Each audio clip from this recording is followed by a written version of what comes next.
हवन कुंड की रात, हवन कुंड की रात, नाग रात का खराब उठ डाकू संग्राम।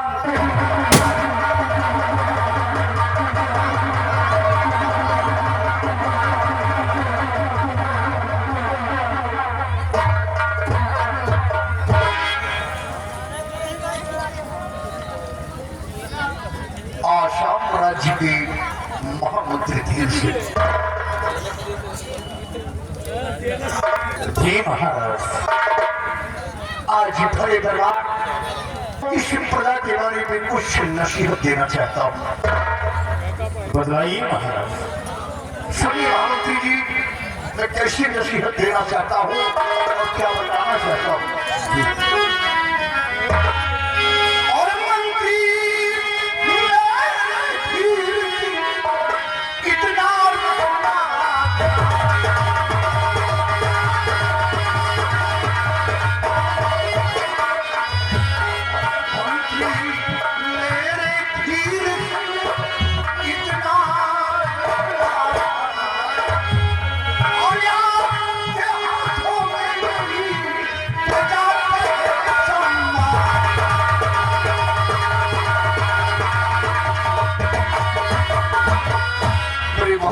महामंत्री धीर सिंह, हमारी आसाम राज्य की प्रजा का सम्मान आपके हाथों में है, क्योंकि मैं अपनी प्रजा को पुत्र की तरह समझता हूँ। इसलिए हमारी प्रजा को कोई दुख न हो, कोई परेशानी न हो, मैं यही चाहता हूँ महाराज।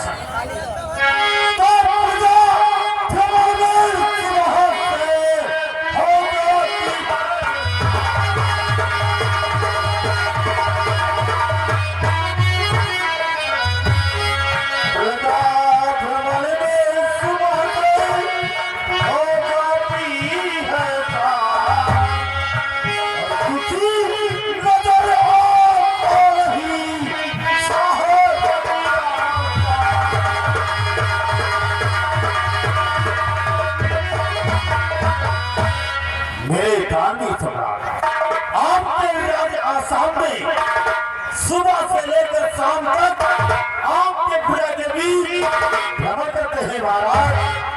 आपकी प्रजा को कोई कष्ट व किसी प्रकार की कोई तकलीफ नहीं। ये सारी आपकी प्रजा चैन की बंसी बजा रही है। तुम्हारे मुख से ये प्रजा का सब समाचार सुनकर हमें अत्यंत खुशी हुई। हमारे शासन काल में हमारी प्रजा संतुष्ट है, प्रजा में असंतोष नहीं है। चारों तरफ हमारे नाम के गुणगान हो रहे हैं। मैं ये भी चाहता हूँ, कहा भी गया है, बड़े काली युगल कर थे, बड़े काली युगल कर थे, नियम यही सदाचार हो और प्रजा है जबकि राजा थे तो राजा भी प्रजा जिस देश की प्रजा खुशहाल है तो वहाँ का सम्राट खुशहाल रहेगा। अगर देश की प्रजा दुखी है तो वहाँ का सम्राट दुखी रहेगा। रवि के किरणों जैसी चकमका की ये आपकी राजधानी है और सिंह बकरी प्रिया करते एक घाट पर भरे को ठंड का जिक्र है इस राज्य में बिल्कुल नहीं है इंद्र की शोभा, नहीं है इंद्र की शोभा इस राज दरबार के आगे, नहीं है स्वर्ग की शक्ति मेरे सर। हमारे महामंत्री धीर सिंह हमें पूरी कि जब तक तुम्हारी राज आसाम में मंत्री पद पर कार्यरत रहोगे तब तक हमारी प्रजा को कोई दुख व तकलीफ नहीं होगी। आसन ग्रहण कीजिए। हमारे वफादार सेना नायक गंभीर से कहिए आज भरे दरबार मैं तुमसे भी अपने इस आसाम राज्य की सेना के बारे में कुछ जानना चाहता हूँ। क्या जानना चाहते हैं? और सेना का क्या हाल है?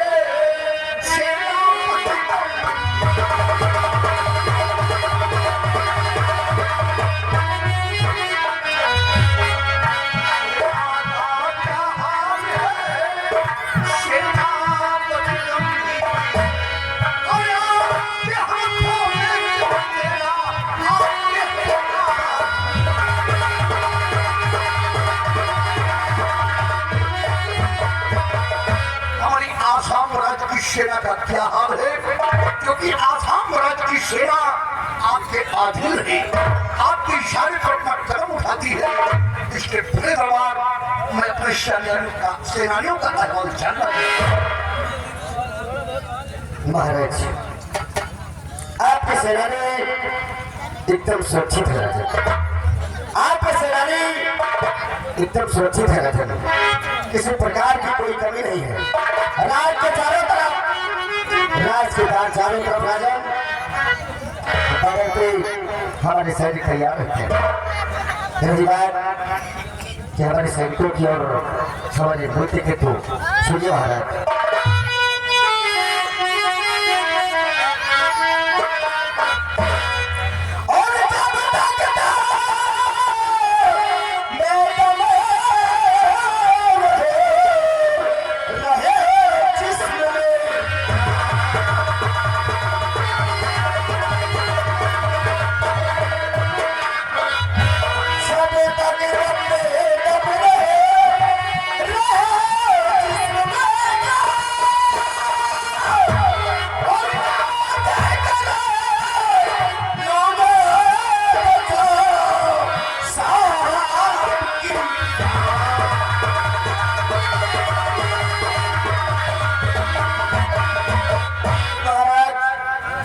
शरीर में प्राण है, चाहे शरीर के कितने टुकड़े बंटवार हो जाना चाहिए। हिंदुस्तान पाकिस्तान की बने ये आप किसी का शरीर टुकड़े टुकड़े में बांट दिया जा रहा है, लेकिन तभी आपकी शान को आज भी जाने देगा महाराज। हम लोगों का कहना रहता है राजन कि नहीं मुझे धन चाहिए, ना ही मुझे धन चाहिए और ना ही मुझे ये मेरा तन चाहिए। मुझे मेरा ये हरा भरा वतन चाहिए और जब भी शरीर से प्राण निकले राजन तो मुझे तिरंगा कफन चाहिए, मुझे तिरंगा। शाबाश, हमारे शूर योद्धा वफादार सेनानायक थे। तुम जैसे ईमानदार वफादार सेनानायक जिस मुल्क में रहेंगे उस मुल्क का कोई भी दुश्मन बर्दाश्त नहीं कर पाएगा। महाराज, हम आपका नमक खाते हैं राजन, और वो नमक लहू बनकर हमारे शरीर पे चक्कर रखा है। उसी तरह इस देश के लिए राजन और अपने इस राज के लिए राजन हमारी सारी सेना मारने और मिटने के लिए हमें पूर्ण विश्वास है कि तुम दुश्मनों की छक्के छुड़ा देते हो बालों पे, लेकिन कभी दुश्मन हमारे रन पर आक्रमण नहीं कर सकता। और हमें पूर्ण विश्वास है कि अपने जीते जी कभी अपनी पवित्र पति पर दाग नहीं लगने देगा। हमें पूर्ण विश्वास है। आशीर्वाद कीजिए।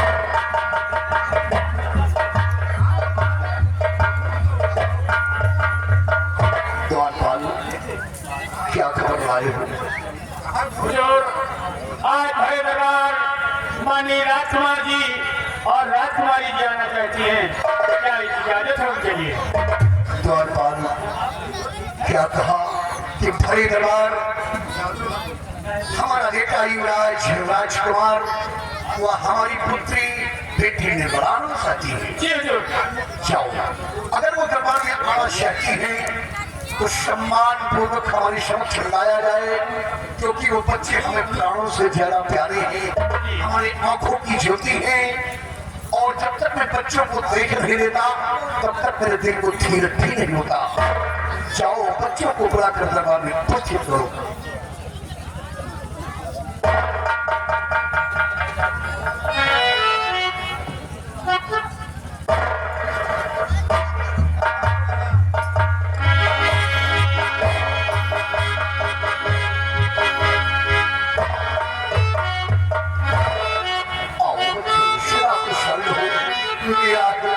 दोनों बच्चों के साथ रहे और बेटी आज शरण दे आपके तुमर झुकाए सतपुठी यश बहे जीव आप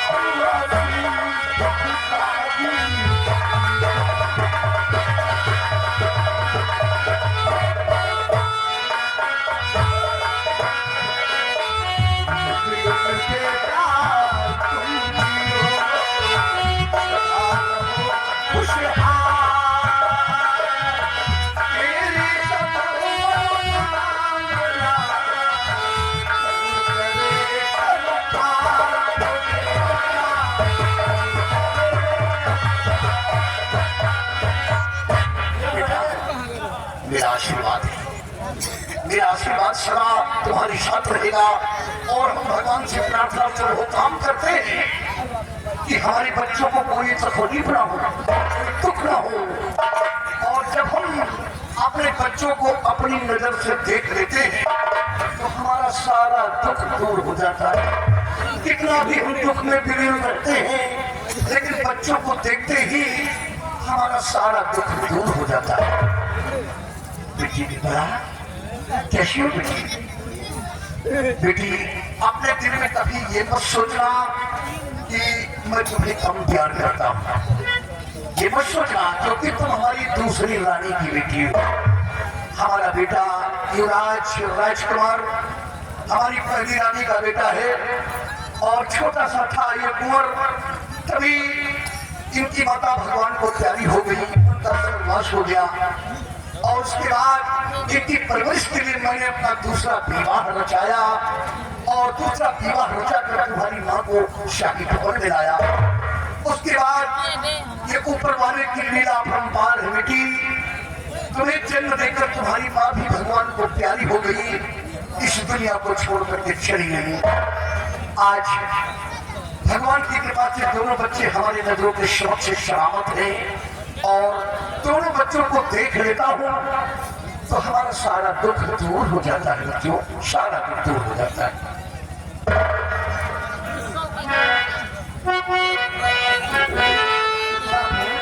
हाँ बेटी, इन सारी बातों को छोड़ो, ये तो ईश्वर की लीला है, लेकिन आपसे मैं कुछ कहना चाहती हूँ। बेटी तुम्हारे दिल में क्या अभिलाषा है? जो कुछ तुम्हारे दिल के अंदर बातें छुपी हुई अपने पिता के समक्ष जाहिर करो, हम तुम्हारा दिल नहीं दुखाएंगे।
काफी दिनों से महल में रहते रहते इसलिए मैं चाहती हूँ कि जंगल में जाकर सैर करूँ और शेर चीते का शिकार करूँ। बेटी निर्मला, तुम्हारी हार्दिक इच्छा है कि तुम जंगलों में जाकर शेर वाग चीता का शिकार करना चाहती हो, हाँ बापू, अपना दिल बहलाना चाहती हो। जी पिताजी। लेकिन बेटी इजाजत तो तुम्हारे लिए है, लेकिन ये तुम्हारा बाप तुम्हें अकेली जाने के लिए इजाजत नहीं देगा। तो फिर बेटी वो जंगल का मामला है, जंगल में भयंकर शेर वाग चीता और बड़े बड़े जंगली जानवर होंगे, इसलिए बेटी तुम जंगल में अकेली नहीं जाओगी। अगर तुम्हें शिकार करने की इच्छा है, तो दिल बहलाने की इच्छा है, तो तुम जंगल में चलोगी, लेकिन तुम्हारे साथ शिकार खेलने में मैं भी चलूंगा। क्या आप भी मेरे साथ चलेंगे? क्योंकि काफी दिनों से राज भवन में मैं ही रहता हूँ, दिल घबराया करता है, इधर उधर के बातों में मैं विलीन रहता हूँ। इसलिए अपने दिल में मैंने भी सोचा कि क्यों ना अपनी बेटी निर्मला के साथ हम भी चलें और जंगल की सुबह से शाम तक उस जंगल में शेर वाग चीतों का शिकार करें और वहीं पर अपना दिल बहलाएं। तो ठीक है बेटी, हम तुम्हारे साथ चलेंगे। और बेटी कुंवर, तुम भी चलना चाहते हो? नहीं पिताजी, मैं शिकार खेलने नहीं जाना चाहता, क्योंकि मेरी परीक्षा नजदीक आने वाली है, इसलिए मैं राजमहल में रहकर पढ़ाई करना चाहता हूँ ताकि अच्छे नंबरों से पास हो जाऊँ और आपका नाम रोशन करूँ पिताजी। बहुत अच्छी सोच है तुम्हारी, वाकई में तुम्हारा सोचना बिल्कुल सत्य है बेटा कि अगर तुम जंगल में शिकार करने जाओगे, अपना दिल लगाओगे तो ध्यान तुम्हारा बढ़ जाएगा। अपने इस राज्य भवन में बैठकर अपने शयन कक्ष में तुम अपने पढ़ाई पर ध्यान देना, क्योंकि परीक्षा बिल्कुल करीब है बेटे, और तुम मन ध्यान लगा करके पढ़ना ताकि कॉलेज में हर बच्चों से पढ़ने में तेज हो, अच्छे नंबरों से पास हो, तुम्हारा भी नाम रोशन हो और मेरा भी नाम रोशन हो। पिताजी आप मेरे साथ शिकार करने चलेंगे, बड़ी अच्छी बात है पिताजी, लेकिन एक बात और कहना चाहती हूँ, जंगल में जाने के पहले क्यों ना चाचा सेनापति को साथ में ले लिया। बेटी तुमने हमारे दिल की बात नहीं छीन लिया, क्योंकि तुम अच्छी तरह जानती हो कि तुम्हारा बाप सम्राट नागपाल सिंह कभी भी किसी तरफ जाता है तो अपने वफादार सेनानायक को साथ लेकर। क्यों नहीं बापू? हाँ, क्योंकि हमें अपने वफादार सेनानायक पर पूर्ण भरोसा है, विश्वास है कि अपना ये सब काम करवा देंगे, लेकिन हमारी सुरक्षा में अपना पैर पीछे नहीं रखेगा। इसलिए सेनानायक गंभीर सिंह हमारी बेटी निर्मला जंगल में शिकार खेलने जाएंगे और हम भी जाएंगे, और साथ में तुम्हें भी चलना है। महाराज जैसा आपका आदेश शीघ्र स्वीकार है राजा। हाँ सेनानायक जी, चल करके राज्य भवन में अपने बंगले पर जाकर के तुम भी तैयारी करो और हम लोग भी राज्य भवन में तैयारी करें और हमें जंगल में शिकार खेलने चलना। हाँ महाराज,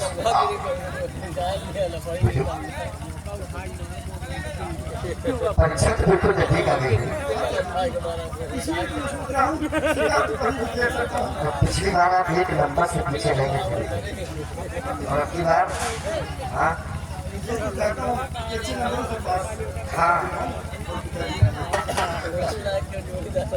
और महामंत्री जी तुम्हें दरबार में रहना है। जी महाराज।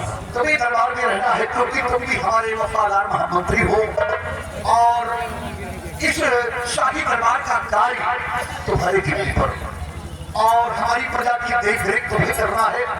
अगर कोई फरियादी आए तो उसकी फरियाद को सुनना, कोई दुखी होकर यहाँ से जाने ना पाए, यानी यहाँ का कार्यभार तुम्हारी जिम्मेदारी पर मैं एक दिन के लिए छोड़ता हूँ। आपकी आज्ञा सर। पिताजी माता हमें आशीर्वाद दीजिए, मैं जल्द पढ़ाई करता हूँ। चलो बेटे जाओ राजभवन, मेरा आशीर्वाद तुम्हारी सदा खुशहाल हो।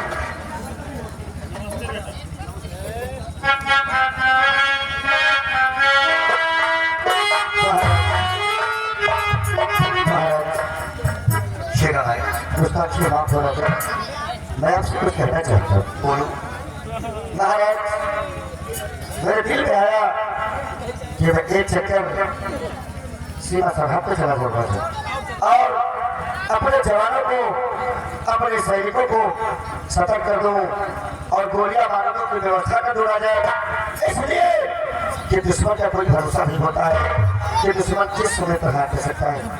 तुम्हारा विश्वास सत्य है, क्योंकि मोड़ पे जाना तुम्हारा जरूरी है। जी महाराज। जाकर हमारे नौजवानों को अलर्ट कर दो कि वो बिल्कुल सतर्क रहेंगे ताकि कोई दुश्मन राज्य का इस राज्य पर दुश्मन आक्रमण ना कर सके। जा सकते कमांडर के लिए इजाजत है।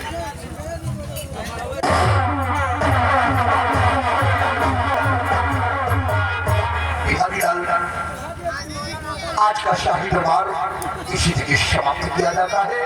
दरबार का मेन गेट बंद किया जाए।